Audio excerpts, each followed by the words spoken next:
buenos días, queridos amigos. Hoy es domingo 19 de abril y empezamos un nuevo tema de estudio para esta semana. Qué bendición poder seguir estudiando la palabra de Dios y aprendiendo de ella. Así que con ustedes, Stephanie Franco Y Eric Colón. Bienvenidos.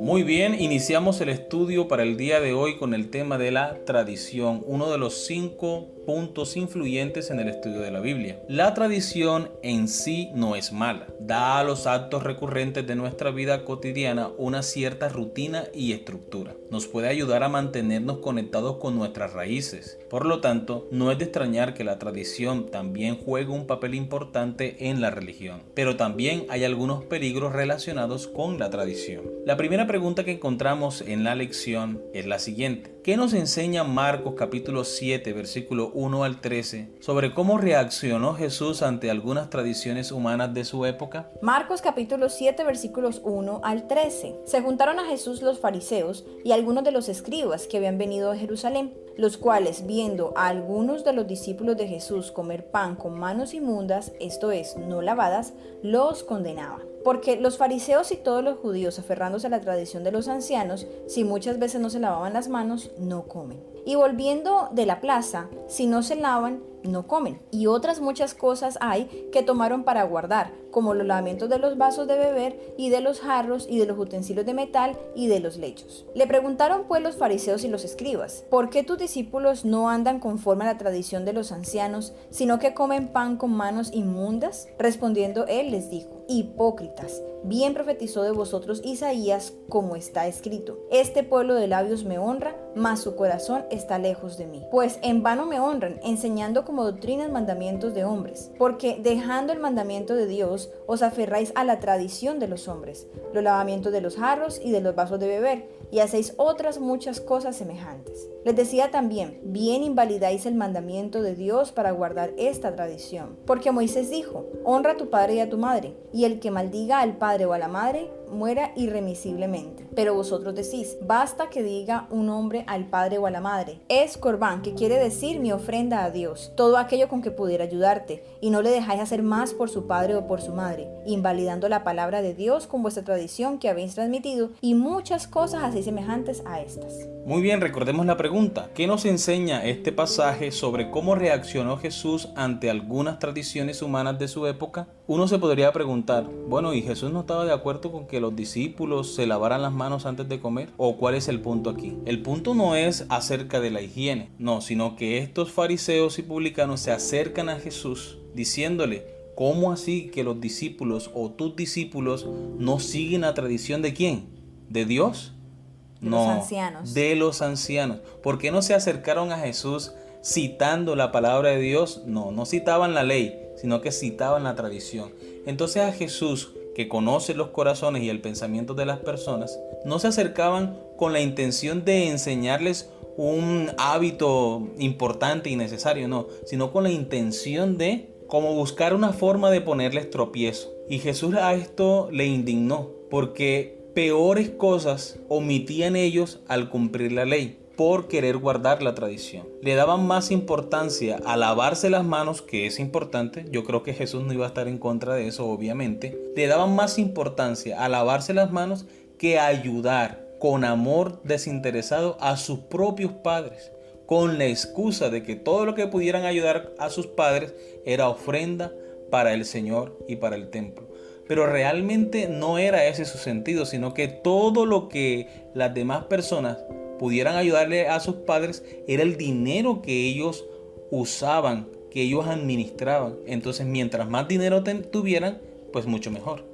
A ese respecto, amor, quiero también compartir con ustedes una cita de la Hermana Elena de White en El deseo de todas las gentes, páginas 361 y 362. Los preceptos tradicionales que recargaban la ley de Dios fueron ideados para mantener la observancia de la ley, pero eran considerados como más sagrados que la ley misma. Cuando contradecían los mandamientos dados desde el Sinaí, se daba la preferencia a los preceptos rabínicos. Mientras la gente estaba ocupada en distinciones triviales, en observar lo que Dios no había pedido, su atención era desviada de los grandes principios de la ley. Los fariseos desechaban el quinto mandamiento como si no tuviese importancia, pero eran muy meticulosos para cumplir las tradiciones de los ancianos. Enseñaban a la gente que el consagrar su propiedad al templo era un deber más sagrado aún que el sostén de los padres. Entonces por eso la respuesta del Señor: hipócritas, porque le dan más importancia a cosas que son realmente triviales que a lo verdaderamente importante, como es el principio de la ley de Dios, el honrar y respetar a nuestros padres. La tradición que Jesús confrontó era cuidadosamente transmitida en la comunidad judía de maestro-alumno. En los días de Jesús había asumido un lugar a la par de las Escrituras. Sin embargo, la tradición tiende a crecer durante largos periodos, acumulando así cada vez más detalles y aspectos que originalmente no formaban parte de la palabra ni del plan de Dios. Estas tradiciones humanas, aunque eran promovidas por ancianos respetados, como vemos en Marcos 7, versículos 3 y 5, es decir, por los líderes religiosos de la comunidad judía, no son iguales a los mandamientos de Dios, como vemos en Marcos capítulo 7, versículos 8 y 9. Eran tradiciones humanas y a la larga llegaron a un punto en el que invalidaron la palabra de Dios, como vemos en Marcos capítulo 7, versículo 13. Bien, vamos a leer ahora 1 Corintios capítulo 11, versículo 2 y 2 de Tesalonicenses capítulo 3, versículo 6. ¿Cómo distinguimos entre la palabra de Dios y la tradición humana? ¿Por qué es tan importante que hagamos esta distinción? 1 Corintios capítulo 11 versículo 2. Os alabo, hermanos, porque en todo os acordáis de mí y retenéis las instrucciones tal como os las entregué. 2 Tesalonicenses capítulo 3 versículo 6. Pero os ordenamos, hermanos, en el nombre de nuestro Señor Jesucristo, que os apartéis de todo hermano que ande desordenadamente y no según la enseñanza que recibisteis de nosotros.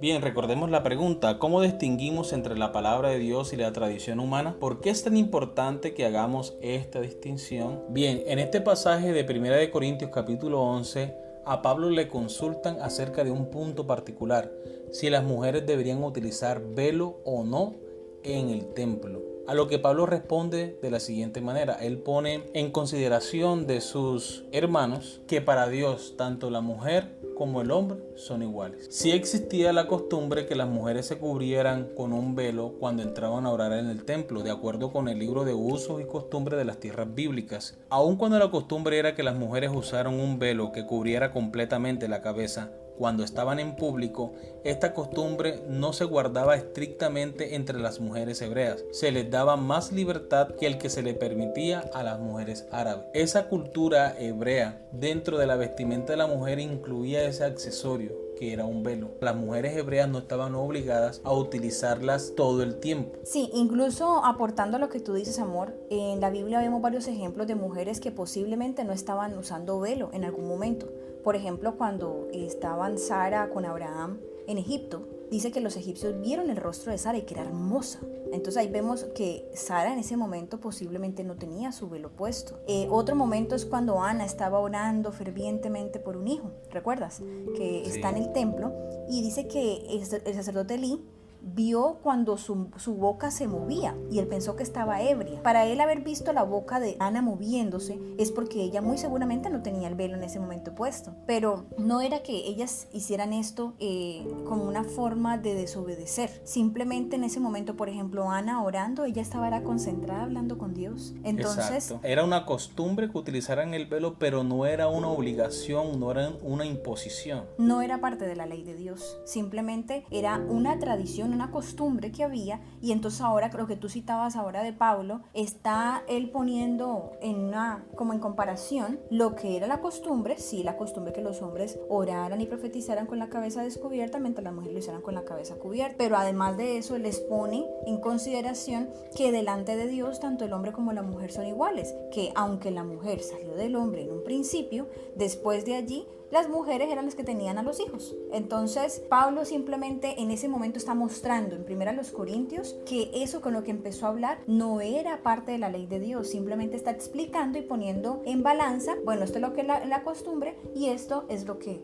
delante de Dios es una verdad, que son hombres y mujeres. Incluso me llamó la atención, amor, ese pasaje que tú me mencionaste acerca de una recomendación que Pablo hacía a los solteros, y la encontramos en 1 Corintios 7, 25 al 40, el que lo quiera leer, es bien interesante, pero lo que me llama la atención es que Pablo inicia diciendo: para los solteros y las solteras, no tengo ninguna orden del Señor Jesucristo, solo les doy mi opinión y pueden confiar en mí gracias al amor con que Dios me ha tratado. Y de ahí Pablo sigue hablando acerca de la recomendación que da a los solteros, pero él dice que viene de él esa recomendación, no que es ley de Dios. Exactamente, cuando Pablo empieza sus viajes misioneros, él predica estrictamente el evangelio como lo recibió de Jesucristo. Pero cuando ya las iglesias están establecidas, él empieza a hacer su labor como pastor, como anciano de las iglesias, y muchas de las cosas que están escritas en sus cartas, recuerde que lo que escribió Pablo a los Corintios, a los romanos, eran cartas, recomendaciones, exhortaciones, y muchas de esas cartas Pablo hacía recomendaciones no por palabra del Señor, es decir, no que el Señor le revelara, pero sí en el temor de Jehová, para que la iglesia creciera, para que la vida cristiana de la iglesia fuera firme y fuerte en los principios que había enseñado de la palabra de Dios. Pero podemos distinguir cuando leemos la Biblia cuándo es la tradición humana o cuándo es un consejo humano, cuando leemos todo el contexto y nos damos cuenta quién es el que está hablando, si es Dios o es una recomendación del profeta o del apóstol en este caso. Muchas veces cuando es Dios quien manda el mensaje, el profeta siempre dice: así dice Jehová, o esto es palabra del Señor. Siempre hay algo introductorio que nos da a entender que es Dios quien está hablando. En este caso, tanto de 1 Corintios como de 2 de Tesalonicenses capítulo 3 son recomendaciones que Pablo hace. Dicho sea de paso, en 2 de Tesalonicenses capítulo 3, ¿cuál es el asunto aquí? Que habían unos hombres que no estaban trabajando, que se habían dedicado a la vagancia, por así decirlo. Estaban siendo piedra de tropiezo para los hermanos de la iglesia. Entonces Pablo rigurosamente le dice que tomen medidas al respecto. Si estos hermanos no corrigen su comportamiento, si ellos no quieren trabajar, sino que se la pasan de holgazanes, queriendo vivir a costillas de los demás, de hermanos de la iglesia, pues no se acerquen con ellos, no hablen con ellos, para que les dé vergüenza. No, es que yo no me acerco a ti ni soy amigo tuyo, porque es que tú no quieres ser juicioso en el trabajo. Y él decía ahí en el texto que el que no trabaje, pues que tampoco coma. Ahora también el apóstol dijo: no lo tengáis por enemigo, simplemente es no se asocien con ellos, para que les dé vergüenza su comportamiento. Entonces son recomendaciones que hace Pablo a la iglesia para que la vida cristiana esté fundamentada en la palabra de Dios, en el buen proceder como cristiano. La palabra viva de Dios origina en nosotros una actitud reverente y fiel hacia ella. Esta fidelidad genera una cierta tradición. Nuestra fidelidad, sin embargo, siempre necesita ser leal al Dios vivo, que ha revelado su voluntad en la palabra escrita de Dios. Por lo tanto, la Biblia ostenta un papel único que reemplaza a todas las tradiciones humanas. La Biblia está por encima y por sobre todas las tradiciones, incluso las buenas. Las tradiciones que surgen de nuestra experiencia con Dios y su palabra constantemente deben cotejarse con la vara de medir de la Santa Escritura. Ahora vamos con la última pregunta.